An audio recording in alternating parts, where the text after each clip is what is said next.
What's happening, everyone? This is another Adventure Box podcast, and I so appreciate you coming and being here with us. So let's get into this. Why is it so important to learn about history? Okay, wait. I thought we were talking about Mesopotamia. We are, but hold off.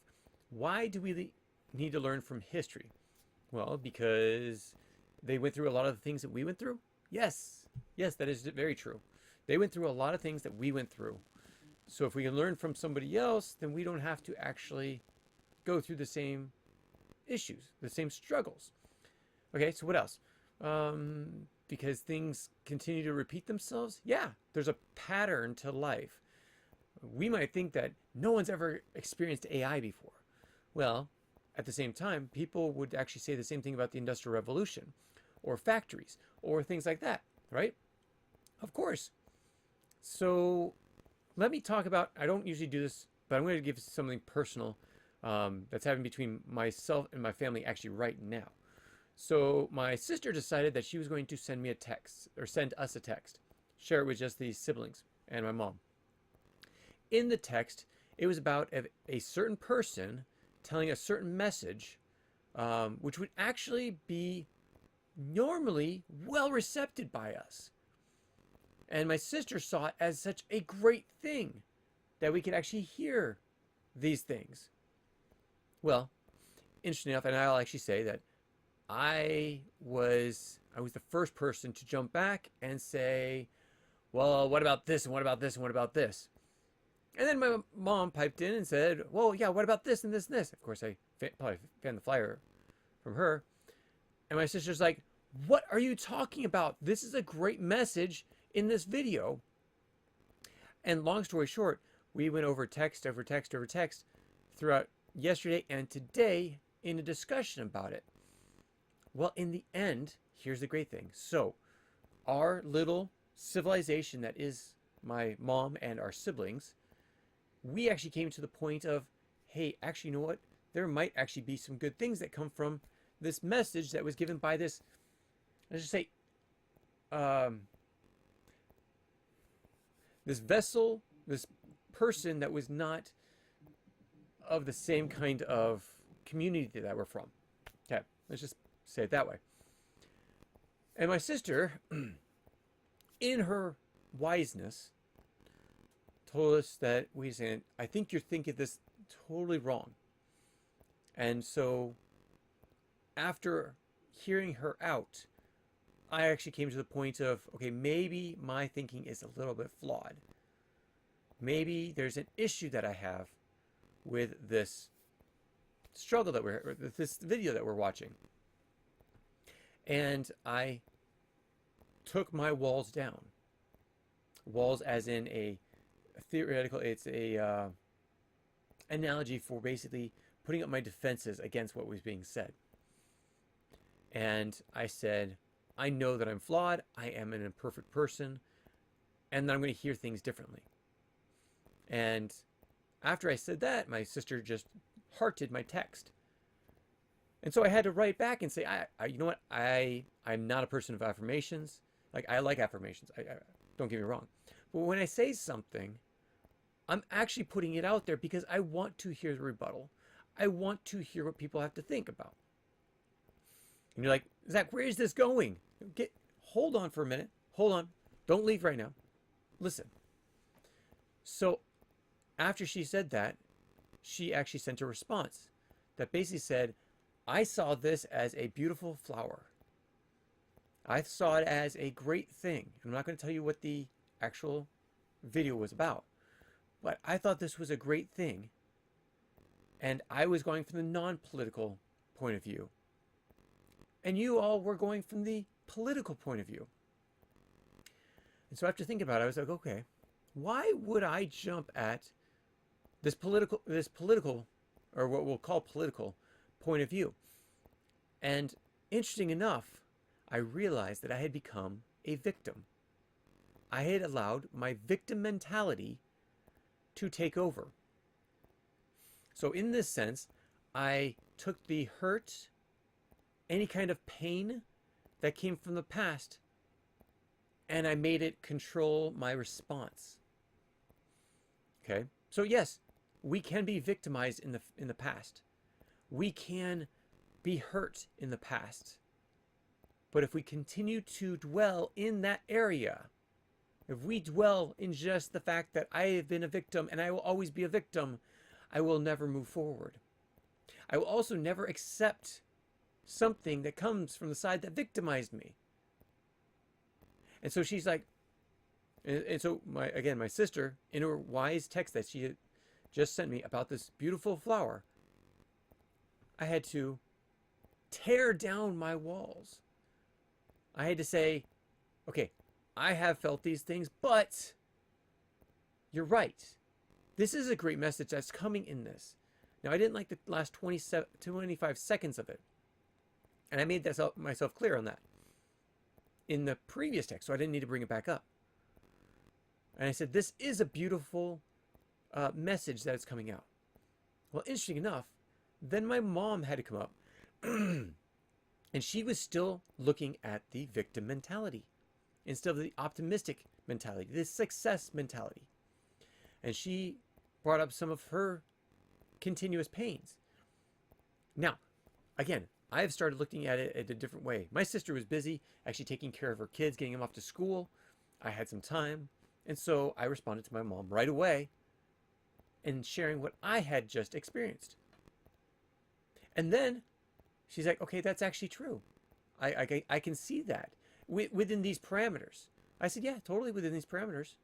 I mean, of course, we don't just accept everything that's said just because it's a pretty flower. It could be a pretty flower and have a thorn on it. That thorn could have poison. Of course. I didn't give that analogy to my mom. That would have blown up a totally different thing. But we can appreciate the flower that's there. We don't have to accept the person's theories and thoughts and beliefs per se. But we should actually be open to the message that they're sharing, which is a way of breaking down walls. This was their way of breaking down walls. Now, what would have probably been more effective, learning from the past, is if he had actually talked to the people on his side of this argument and tried to talk them down from their high horse and their victimization of the others. And in addition, they had been hurt as well at some point. So that's why their walls are up. If we leave these walls up, we will never be able to talk. At the same time, you talk about history, there's walls that are there for protection because people know that there's ultimately going to be someone that's not going to hear the words of negotiations or the voice of reason. And so they have to have certain walls up. The Assyrians had walls up around their cities. But could they be diplomatic and talk with others? So now that we've talked about that, that is what you can learn from history every day. In like every society, everyone experiences this, where they put up walls to defend themselves and they do not open themselves to diplomacy and talking to others because of the hurt and pain they know will come from certain people or they think will come from other people. This is why diplomacy is so important when it comes to every society. So now let's get into the Neo-Assyrian era of the Mesopotamians. So this is around 1000 BC, more like 911 BC to about 609 BC. This is called the Neo-Assyrian Empire. Now, it's often regarded as the world's first true empire, the Assyrian Empire. Now, this is the Neolithic, the Neo-Assyrian. This is when it comes back. The Neo-Assyrian Empire actually fell apart.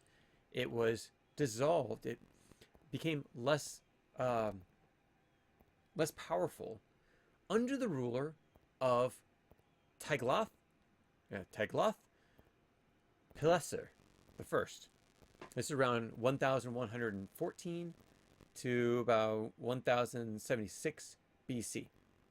Why were they weakened? Well, they had the different invaders that came in. Semi-nomadic people, they were called the Aramean tribe. They came down and attacked and took over some of the Assyrian Empire, particularly the northern Mesopotamia, which is actually where the Assyrians came from. So they took over a lot of this land. This is where Assyria began to fall, the Middle Assyrian Empire. Now, this decline also happened, this attack also happened to push more decline of centralized authority. The Assyrian kings struggled to maintain their control over the outlying areas. And then there's also the economic difficulties. Trade routes were cut off. Again, when you have people coming in, the first thing they're going to do, if they're going to try to invade you, is to cut off your supply. So they're going to do anything to stop those supplies from coming to you. And you only have certain resources because you relied so much on that one resource. Okay, there's another comparison to today. COVID-19 happened. Now we'll find out that it actually happened in the Wuhan lab, most likely, Wuhan lab in China. And they were actually China was producing most of the materials, the resources that we needed in the United States. So all of a sudden we lost toilet paper, a lot of our food, a lot of our products, a lot of these things. All of a sudden we didn't have these things because we were relying internally on things that we did really well and let others do things that we did not do as well. It's a great way of delegating. But what happens is all of a sudden our resource provider, our supplier, runs out or cannot supply. COVID-19, they were all locked down. They were literally welded into some of their apartments. They could not come out onto the streets. At least in the United States, we might have had a lockdown, but we could still move around. I mean, I went to work every day, even through COVID, even through the 3 months of lockdown. I worked at restoring houses at the time. It was a side gig, but I was able to do that and bring in a good income because I had that. So at this same time, we have this, let's go back to Assyria. We have this society that's basically breaking down. One, because the Arameans, but also because of the difficulties of control over your society. So what was happening during the the Neo-Assyrian Empire? About 1,000 years after that ended. 120 years after, maybe even 150 years after the Arameans were actually expelled, were thrown out. This is the rise of the Neo-Assyrian Empire.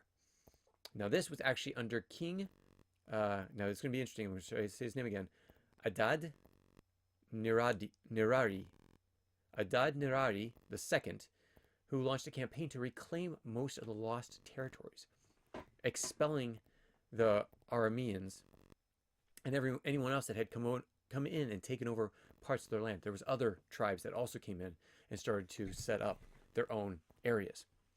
Now, he started it, but it really started taking off during the third king, Tiglath-Pileser III. This is around 745 BC to 727 BC. This is where the empire had transformed into a centralized professional state again. So they are actually, Mesopotamia is now Assyrian Ren. So the Assyrians, the Neo-Assyrians, had taken over. Now they're starting to grow their strengths. The Assyrian revolutionized warfare and siege engines. A lot of the siege engines that you might see in the Middle Ages in Europe, those were actually created by Tiglath. Remember, Tiglath-Pileser III. So created war siege engines, iron weaponry. So this is really when they get into ironworks, and professional standing armies, having their own set up armies, ready to attack whenever they needed. A military that was full-time military, like we have these days. So we have the Army, Navy, Marines, even the Coast Guard, the Air Force. Those are standing armies or parts of a standing army which is what was revolutionized during the Neo-Assyrian time. So this is also another reason why history is great to learn, because you're able to learn the reasonings and the background between all these things. So this helped control Mesopotamia. So the Assyrian Empire. Now the Assyrian Empire began to expand from there. So you have Sargon the Second. Remember we talked about Sargon of Akkad, who actually created the first Assyrian empire. So Akkad is down here, or was down here. I think it's actually right around here, inside of, between two lands, right inside of Iraq. Now, Sargon solidified the Assyrian control over the Levant. What's the Levant? This is the Levant, over here. Remember, this is where the kingdom of Israel was taken over. So the Assyrians came in, they came down, and came into the kingdom of Syria, kingdom of Israel. Now remember, there was actually two different kingdoms, the kingdom of Israel and the kingdom in the south of Judah. The Assyrians came down, they took over Israel, but they did not go over Judah. No one knows why. Now the Bible has a reasoning for it. If you go in through archaeology, they'll give you some other reason, but the fact is they did not come into Israel. And one possibility is because the Israelites actually saw the great strength the Assyrians were coming up with, and so they actually made friends with that. They made an alliance with them. Now, no record of that alliance actually exists, but they're actually, in archaeology, sometimes you have to assume things based on what you know. So, either the Bible is right, or the archaeologists are right, or maybe it's a mixture of both. Who really knows? So they came in, they took over Israel, and they dispersed the Israelites, those in just the kingdom of Israel, all across their empire, everywhere they could stretch them, trying to mix them up so one, they'd assimilate into the Assyrians, but also so they would not rebel. Two different big reasons. And this just made the power of Syria, the Assyrian power, grow substantially. And they started to build magnificent cities such as Dur-Sharrukin. It was a symbol of the Assyrian power. It's one of the biggest cities at that time. Does not exist right now. Okay, next. So you have Sargon the Second, who served about 722 to 705, I think, BC. Next, the next one was Sennacherib.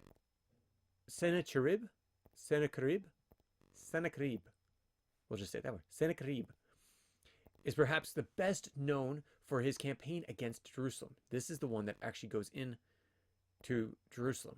So remember, Kingdom of Israel does not include Jerusalem. Kingdom of Israel, Kingdom of Judah does have Israel. So his campaign was against Jerusalem, which is famously recorded in both the Bible and the Assyrian inscriptions. So it's two different places. Again, we talked about archaeology and the Bible. Sometimes they actually do overlap. So he also rebuilt the city of Nineveh. Remember when the tribes came in during the fall of the first Assyrian Empire, Nineveh fell. And so he actually built it back up and transformed it into a cultural and administrative center. This is where the government was run. Okay, so this is, again, Sennacherib. He's the one that was in charge of that. Now there's also Ashurnasirpal. What he was known for was actually becoming the last Assyrian king. Now Ashurnasirpal,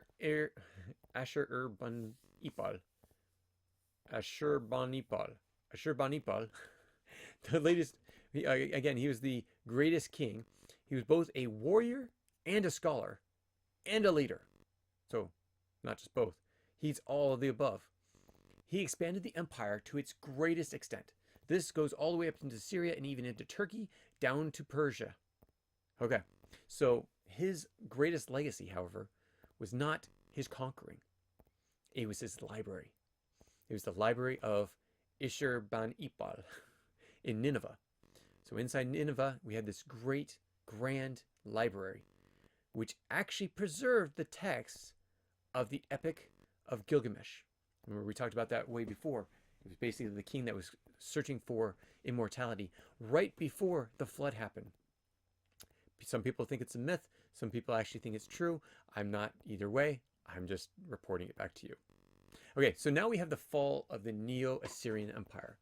Okay, so why did the Neo-Assyrian Empire fall?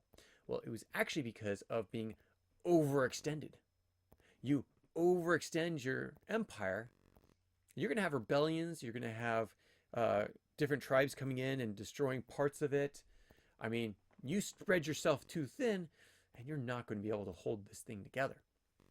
So, somewhere in the 7th century BC, the Assyrian Empire was overextended and weakened by internal strife as well. So not just rebellion or from people from the outside, but also from a rebellion on the inside. Again, the more you stretch out, the more you have people that are wanting to take over that kingdom. So I'll just give you one. So in 1612 BC, a coalition of Medes and Babylonians come in and sack Nineveh the last time. So by 612, they're done. They're gone. Bye-bye. By 612, they're out of there. But this actually spurs the next phase of Mesopotamia. This is the Neo-Babylonian Empire. Now, let's shift into this. Okay, so Assyria is basically in ashes. Nineveh is destroyed. It becomes a beacon, Babylon becomes a beacon of culture and power in the ancient world. This is, again, the Neo-Babylonian Empire. So the fall of the Assyrian Empire was basically where up here, the Assyrian Empire, or Neo-Assyrian Empire, came against Babylon, which was just starting to grow. So this falling apart inside created a vacuum. And the Medes came from the west. The Babylonians came from, and I think it was the west. Yeah, I think it was the west. Maybe east. Oh, yes, that was the east. Sorry, that's not even with the west. Yes. And you had the Babylonians start to see the crumbling of this empire, and it created what we call like a vacuum. So if you pop a balloon, the air from inside the balloon goes out, right? Okay. If you, I'm trying to think of how we create a natural vacuum. If you turn on, let's just do a non-natural vacuum. If you turn on your vacuum, it sucks up everything into the pot. Just think of a vacuum being something that you remove. Let's just say you remove air from somewhere. Oh, I got a great one for you. What's happening in California right now? California, there's a huge fire going on, right? There are massive winds inside their fire, even though outside there's no wind. Why? How would that happen? Okay, so what happens if you got a fire? It's burning up all the oxygen. Burns up all the oxygen. It means there's no oxygen in there. There's no air in there. It's all being burned, expanding because it gets hot, and leaving into the atmosphere. So what does that do? It creates a vacuum. Air rushes towards the fire, one, to fuel the fire, but also to fill that gap, that space that has been removed. So what happens when the Assyrians start to crumble? Other countries will come in, other tribes and civilizations will come in trying to fill that gap. They're going to take over. So this is when King Nebuchadnezzar II comes in. King Nebuchadnezzar II expanded the empire of Babylon. And from here, and this is all because the Assyrians fell. Again, the Assyrians did not go after Israel, but because Israel fell, Babylon came in and they started taking over everywhere that the Assyrians had already taken over and expanding from there. So King Nebuchadnezzar II and expanded his empire. One of his expansions is actually into the kingdom of Judah, the southern kingdom of Israel. So at this point, it's about 586 BC. He exiles some of the population, not all, some of the population. Actually, I think this is actually 605 when he first comes in. He disperses some of them, but he did not learn from the Assyrians, and he didn't learn from the history that he just took over, creating that vacuum. When he goes in, he takes over Israel. He leaves with his army, leaving some there. What does it do? It creates a lot of rebellion. A lot of people are not liking how Nebuchadnezzar is running Israel, is not running the kingdom of Judah, and they fight back. They become rebellious. Well, all of a sudden, this rebellion, because the people stayed in the same place, the Assyrians, remember, sent them everywhere. They deported them everywhere. Inside the kingdom of Judah, there became a rebellion. So King Nebuchadnezzar II was told, okay, in order to stop this rebellion, we have to do the same thing that the Assyrians did. So they came in and they destroyed Jerusalem. They destroyed the temple. They desecrated the Jews' sacred ground in the temple. And they took the people and they started dispersing them. Now, they didn't do like the Assyrians where they spread them everywhere. They took the artisans, the leaders, those with power, those with influence. They took those and they brought them to Babylon. Again, down here. So when they bring them to Babylon, they started to grow from them. They started to benefit from the knowledge, the artisanship, the skilled labor that was there. And they start building ziggurats and other big structures. Now, this is actually, at this point, this is actually one of those times when the Bible and the archaeology actually come together. There is a ziggurat. Sorry, it's constant, but one of the big things of this time. So there's a ziggurat called the Etemenaki. Etemenakaki. Wow, sorry, 1 second. Zooming out on the wrong spot. Okay. Etemenanki. Etemenanki. So that ziggurat is believed to be inspired, is the possibility of the biblical Tower of Babel. Now, I would not have actually put the Tower of Babel at this point, because this is also around the time when the Jews come into Babylon. I actually think it was well before that. Well before that. But I've heard some people say that that's where they think. And actually, Etemenanki was actually built well before. So maybe this is the part that the archaeologists are going back to. The fact that this is the same kind of structure, because actually you had to rebuild it after it fell the first time. So Etemenanki was this biblical Tower of Babel, according to the Bible and according to the Babylonians. It was built up because they wanted to show how great they were, and it fell apart. And during this time, there was, according to the Bible, there was a mixture of different languages, which you can actually see because they're bringing in people from all different nations and such. So there's actually a possibility for scientific as well as miraculous events going on in this time period. Okay, so let's go back to what we were talking about before. So the Jews are actually separated. Those that are powerful, those that are well known, those that have skilled labor, they're brought over to Babylon to live there. At the same time, the people in the kingdom of Judah still have to take care of what they're doing. They are still trying to survive. They're still trying to rebuild, but they can't do much. Because one, they have no support. Two, they've been totally destroyed. Their walls are destroyed. Their temple is destroyed. The morale of the people has declined dramatically. So, at this point, King Nebuchadnezzar II, after his death, the empire suffers a weak leadership. And again, internal strife. And there is a lot of things going on in Babylon that they basically fall apart. And this brings in the next conqueror, who is named Cyrus the Great of Persia, who conquers Babylon and incorporates it into the Achaemenid Empire. Achaemenid Empire. Wow, really butchering these names. You know, this is actually a great one to give to Google and actually ask them how to say it.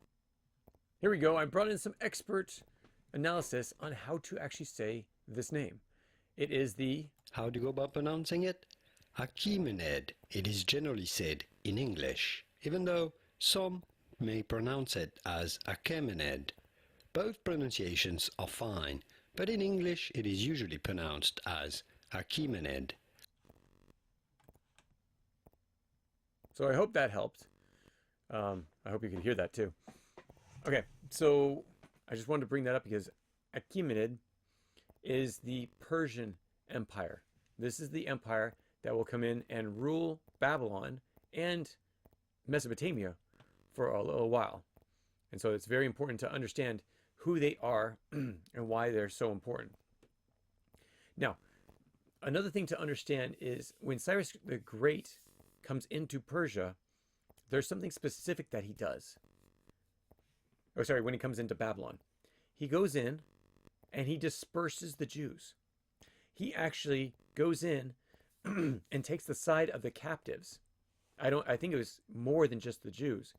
But he basically says, you have free reign to go anywhere in Persia. We are giving you free reign. You can come up to Persia with me, or you can go back home if you like. He doesn't just give them permission. He also supplies them with things that they need in order to get this done.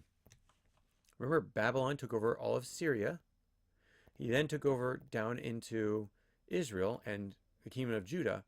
So the Assyrian Empire was that big. The Babylonian Empire took over all of Assyrian Empire, and then some. He grew it. Now the Persians come in.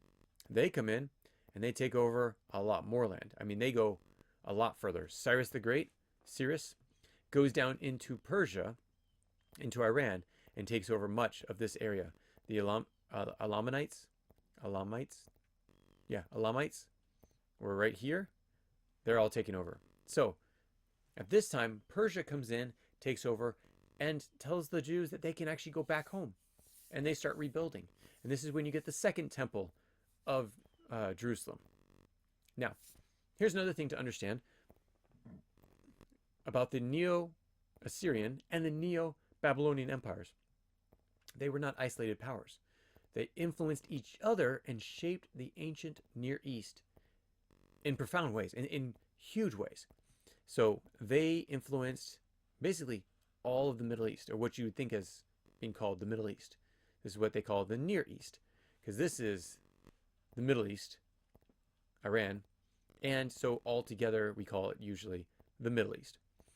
So in this region, the Neo-Babylonians adopted many of the administrative and military strategies and practices of the Assyrians. Remember, one of them was to disperse the people. When they came in and took over the kingdom of Judah, they didn't disperse the people. There was rebellion. They started fighting back against the Babylonians, and the Babylonians like, okay, fine, you're going to do this. We're going to do the Assyrian way, and they took the people and dispersed them. However, they also rejected the Assyrian brutality.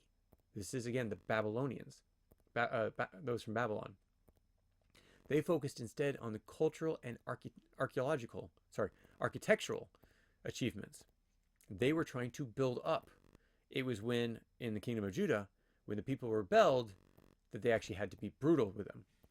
Okay. Now, and I'm not saying that they were wrong for rebelling. They really should have rebelled. Someone comes into your land, you really do want to go in and take over, and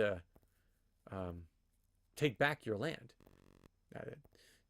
American Revolution, War of 1812, though they didn't actually come into our land at the time, they were more of, well, I guess there was some forts being questioned coming down from Canada, but I'm talking more of the fact that French and Indian War, the French were coming into the British, or what the British thought was their area, so they fought back. Let's go back to, I mean, everywhere from the very beginning, this has been happening. But here's the thing, the cultural exchanges. Both empires contributed to the preservation and development of Mesopotamian culture. Again, this was one spot. The Assyrians were in the north, the Babylonians from the south. They did conquer each other, being so close. They did conquer each other.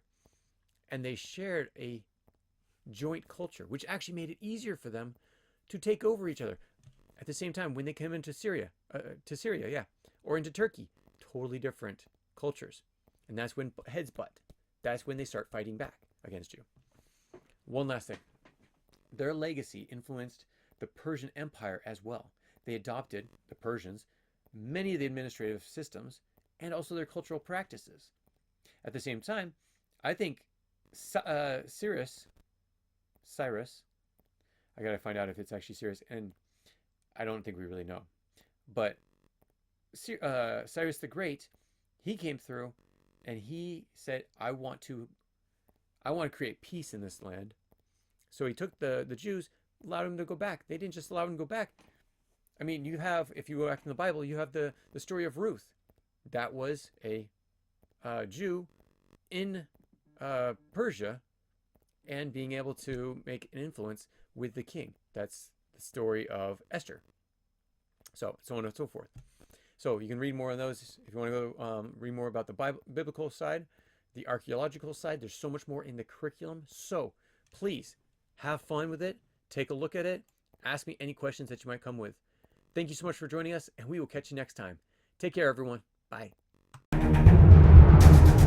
you have any comments or questions, add them to the comments below. Otherwise, we'll see you tomorrow, actually. Take care. Bye.